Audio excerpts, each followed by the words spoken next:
Hi guys, so I do this first time. I think it's gonna be interesting. We're gonna read the Latin technique book of the Walter Laird together, and his is the first chapter. It's "What's Mean Technique Is" by Walter Laird. I'm gonna read, so don't complain so much because English is my second language.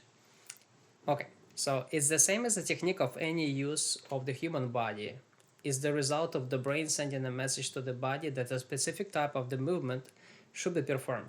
For example, walk, run, jump, dance, ballet, tap, belly dancing, ballroom dancing, Latin American dancing. In fact, any movements that is possible for the human body to perform. So basically, he said that the technique it's actually some the thoughts, the idea, messaging coming out from your brain to your body to like make it your body discipline and create any movements which is are saying here in effect it's a movements are possible for the any human body. So the technique is for everybody. That's what he mean. And this is a very nature things. What else? So assumption is of course that as a brain has been instructed as a which physical principles must be employed to achieve a maximum amount of efficiency, which is of course most beautiful for the human eye. So another things of the technique it's mean it's a maximum amount of movement. So sometimes we have discussion with the students as a technique.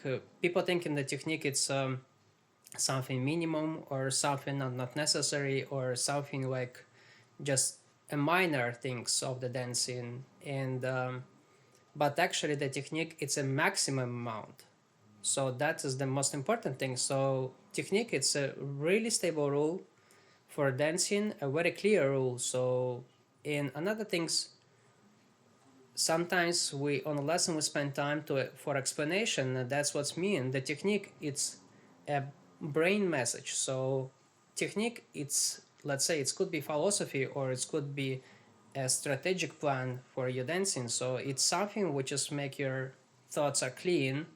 When you're dancing you're supposed to think in the right way. That's why uh, on the lesson sometimes we talk about some movement and first we try to explain instead of the show, because when we show it's just the part behind of the brain thinking. Okay, so and what the dance profession have named technique as a construction of the number of the movements which is accepted as a basic figures for the standardized dances uses both socially or for competitions. And this is okay, but the problem starts when the fundamental basic figures become developed, or more importantly, new movements from other styles of dancing are introduced due to the natural urge for competition dancers to create choreography that will help them with competition. So basically he means that they become a problem when we try to work with the choreography, like create some new routine, or we give a little bit artistic feelings. We try to break the rules of the technique and we try to create some movement more or turn more. So that's become a problem because we need to be careful when we try to create some movement routine or we substitute the movements from other dancing styles to make choreography more attractive or make it the more benefit from the competition. So I think it's pretty much interesting. Leave your comment and see you next time.